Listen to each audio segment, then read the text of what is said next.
I'm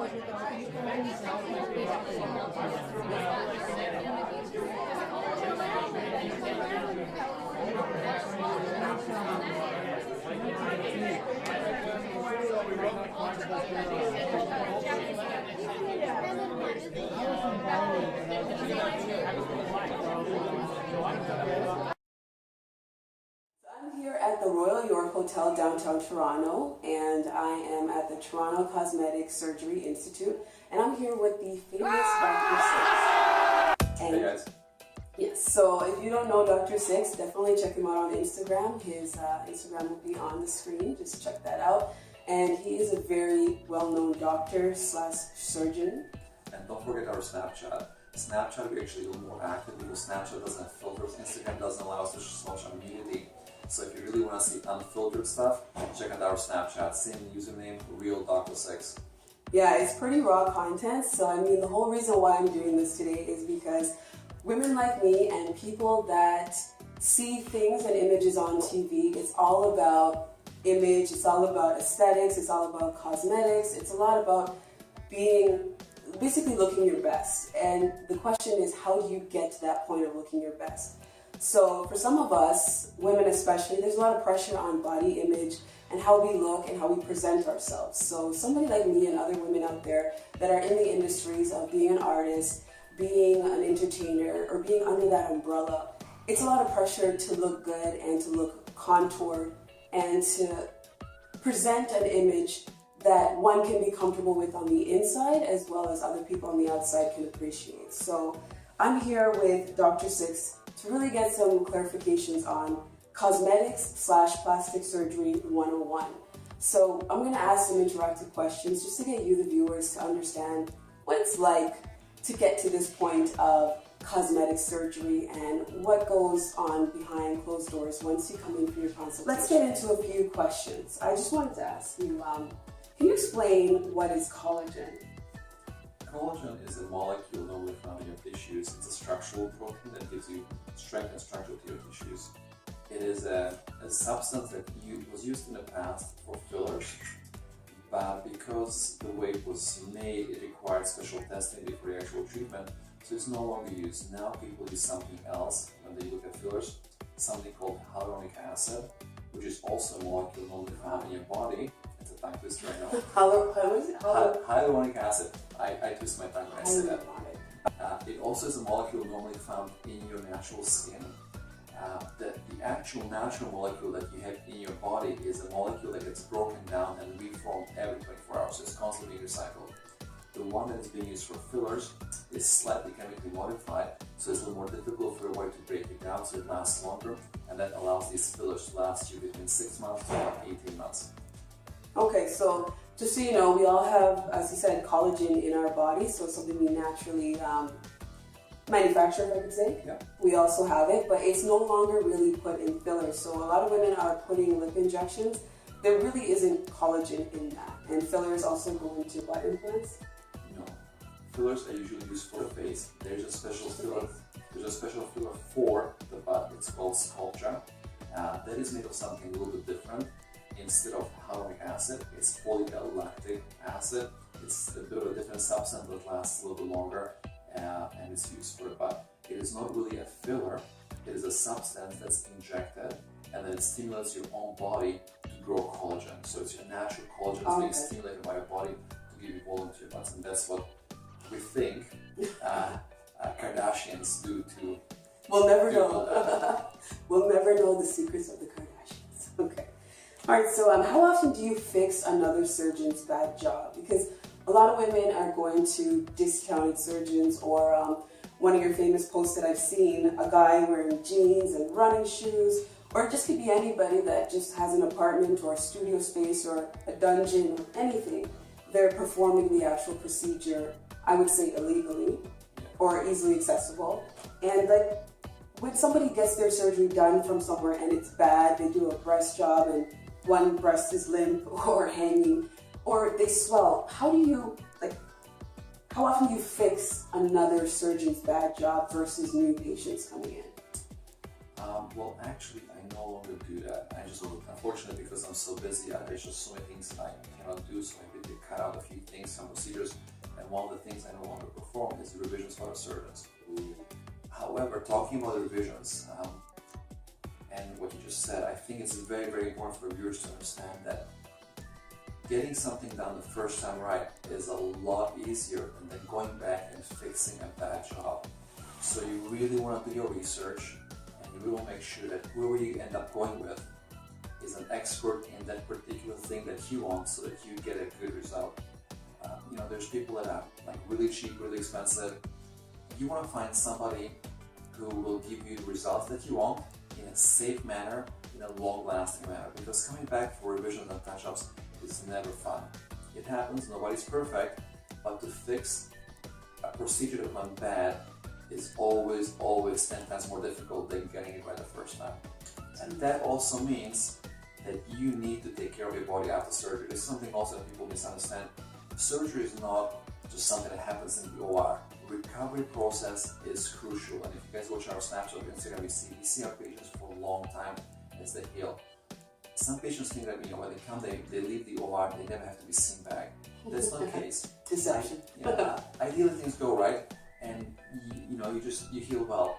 But we like to see our patients back regularly just to monitor the progress. If I see any hints of something unusual, we can sort of tailor the recovery to make sure it heals well, because if something is very simple and you let it go for a long time, it can become a disaster. So an important learning point for you guys is recovery is an important part of the whole process. Yeah. I could do the world's greatest job, but if you leave and do something weird, there's no amount of work I can do to prevent you from destroying a beautiful result.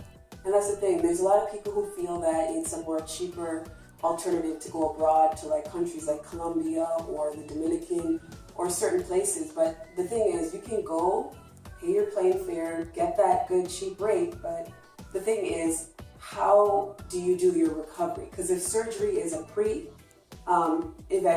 and then post, you kind of mess that up when you go abroad, unless you're able to really fly back, but it just won't work that good. Recovery is important, and I've spoken myself about medical tourism a lot in the past, and let me be clear, there's great plastic surgeons all around the world. There's world famous plastic surgeons everywhere. So going to a different country doesn't necessarily mean it's bad. The problem is usually when people do medical tourism, it's not because they're going to the best guy, they're going to the cheaper guy. Yeah.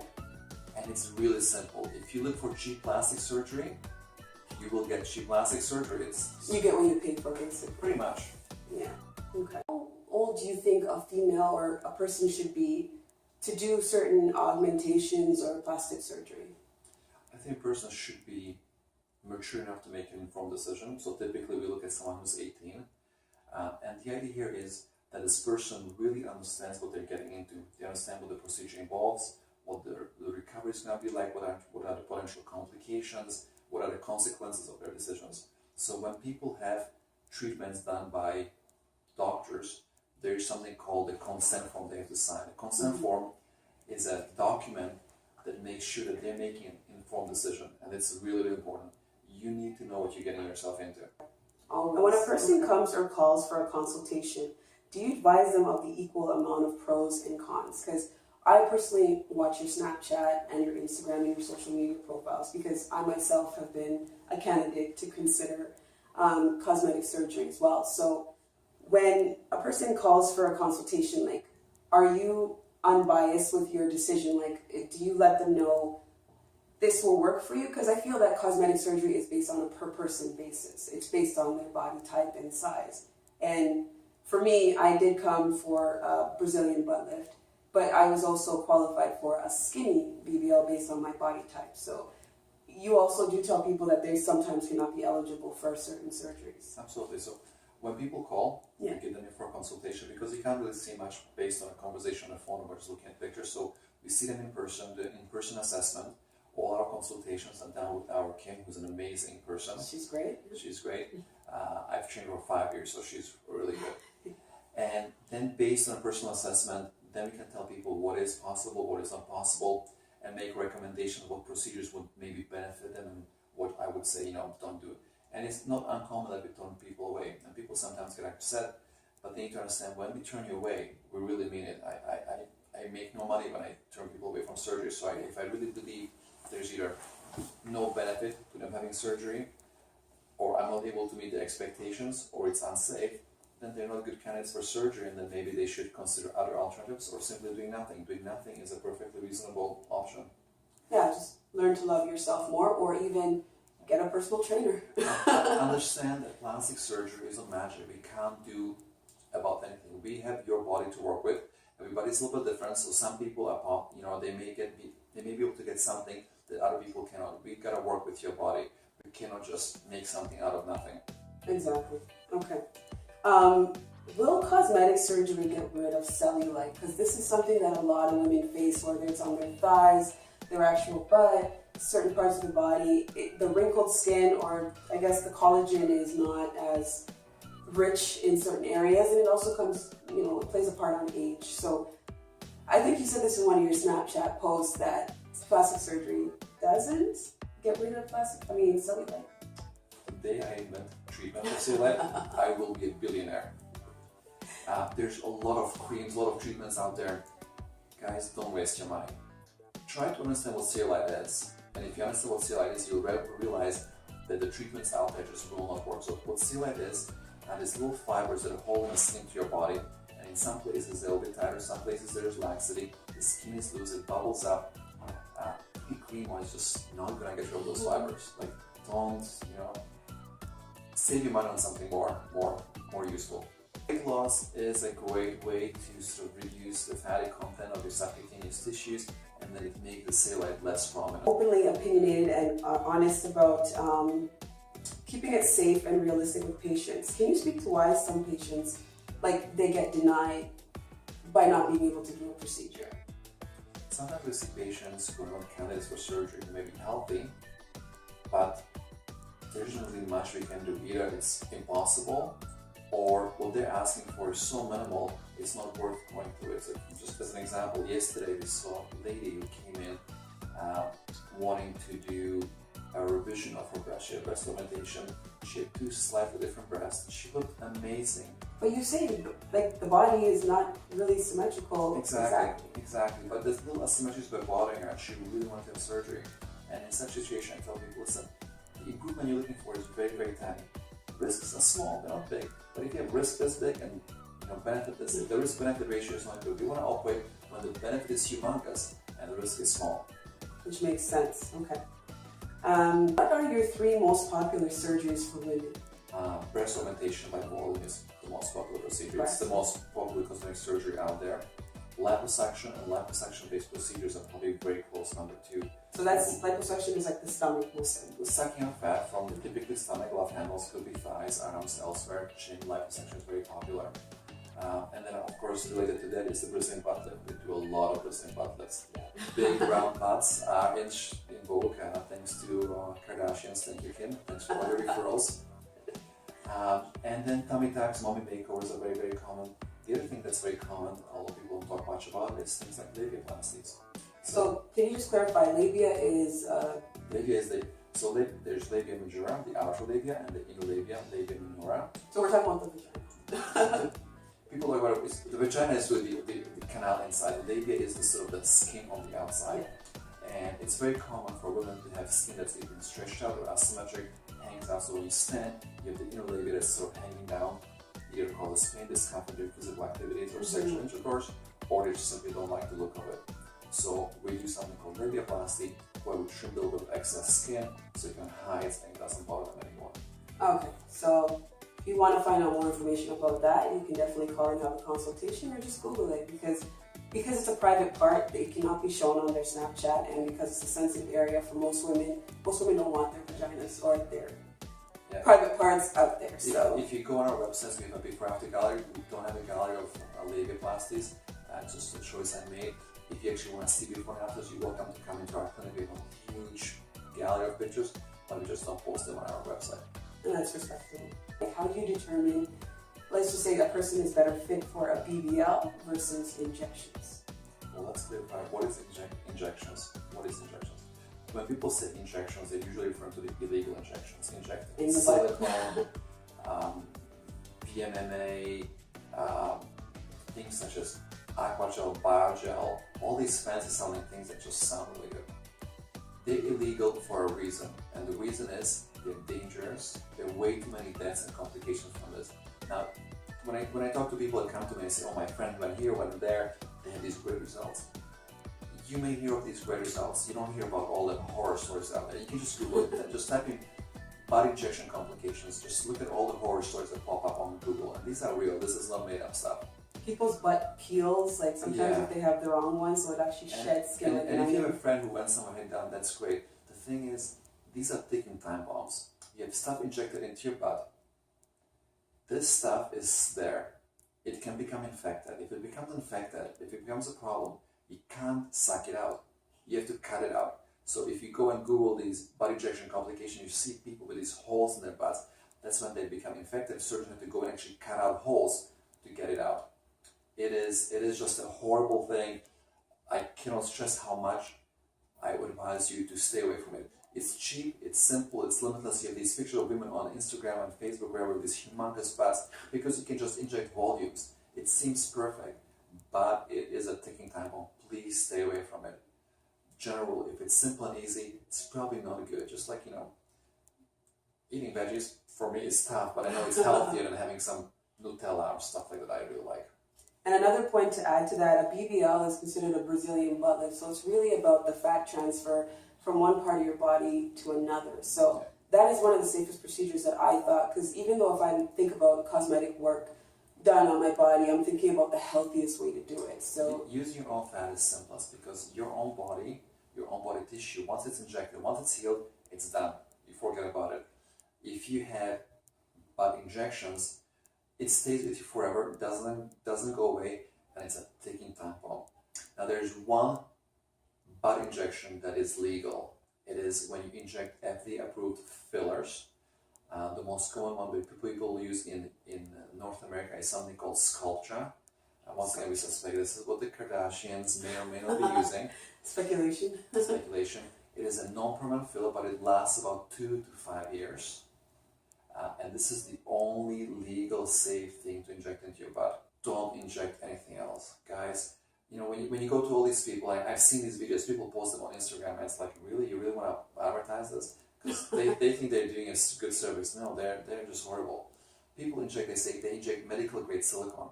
Really? Medical grade silicone is very expensive. There's no way they're injecting medical grade silicone for a couple of $1,000s into your butt. They may be getting industrial grade silicone. Now, industrial grade silicone and medical grade silicone are two different substances. So silicone, when it's manufactured, has some toxic components to it.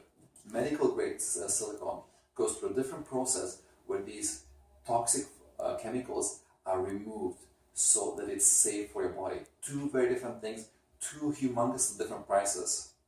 So understand, if you're getting silicone injections, they're probably not medical grade. You're putting some toxic stuff into your butt. So you gotta be careful. Yeah. Okay, so quite a bit of information right there. So women, everybody right now is watching Cardi B. I do have to touch on this. She's hot, she's in the rap scene. I'm an upcoming rapper myself. She's very influential to a lot of people right now because her song is #1 on the charts and everybody is watching her and her story.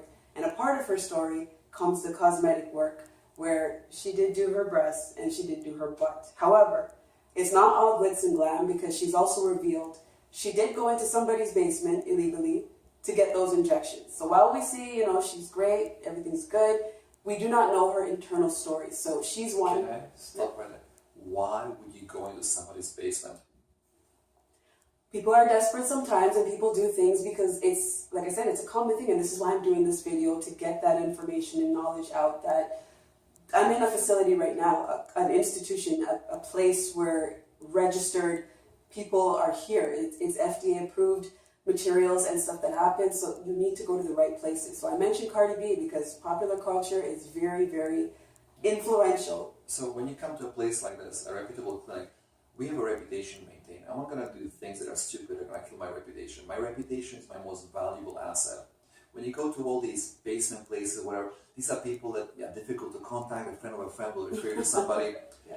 These are people that are hiding. They're hiding for a reason. And if something goes wrong, they will never be found again. They have no responsibility. You're going to die. They disappear. John Doe. We don't even know these people's names. You don't even have to contact an email that's no longer working. They have no accountability. Understand that you're going to people that don't give a crap about anything but making money. They're not there to help you. No, if you think they're there to help you, to make you happy, I'm sorry, I have a wake-up call for you. They're there to make money, and if something goes wrong with you, they will disappear. They will not be there to help you. They will not save you. And the stuff they're doing is illegal for a reason, because it's dangerous. They don't give a crap about your well-being. Okay, so there you have it. The last question I have is, what is your overall advice to women struggling in their own skin who are thinking about cosmetic surgery? Like, when somebody gets to the point of, I think I've done everything I can, I've waist trained, I've used butt lifters, I've worked out, I've had a kid, I just can't get rid of my pouch, my butt looks saggy, I'm getting older. Any woman that's going through body image issues, what is your, without bias, what is your advice to people, like women that are thinking about, maybe I should go under the knife, so to speak? Being a cosmetic plastic surgeon, I may be a little bit biased, but I'll say, cosmetic plastic surgery is okay. It's okay if it's done for the right reasons. So it should never be your first choice, but understand there are certain things that no amount of diet and exercise is going to achieve for you, no amount of working out is going to do for you. And then plastic surgery is a reasonable option. Things that come into my mind, for example, like mommy makeovers. Women that had children, their bodies have changed with pregnancies. There's some things like that you just cannot diet and exercise, you cannot work out to fix things like separated muscles. That's not going to go back on its own no matter how much physio you do. You may end up with fat deposits in areas where you've never had fat deposits. You may lose volume in your breasts and your breasts now hang. There's no amount of pec workout, and I've seen people doing creams, they're going to lift your breast up and add volume.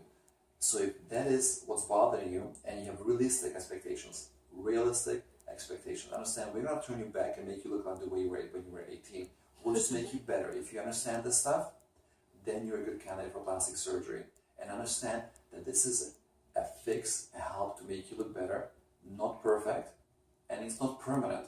Plastic surgery is not permanent. We're going to fix you up, reset the clock, but then you continue to age from that point on. And understand that we can make things better, but not perfect. Beautiful. Well said. So there you have it. Make sure you follow the Snapchat for Dr. Six. Make sure if you have any questions or comments, feel free to give a call. Knowledge is power, and make sure you're educated and informed whenever you're considering. Be well educated, do your research, and please don't go to Google University and Facebook University. Get some reputable source of information and think about what it is that you're reading. Don't just take somebody's word that's an Instagram celebrity.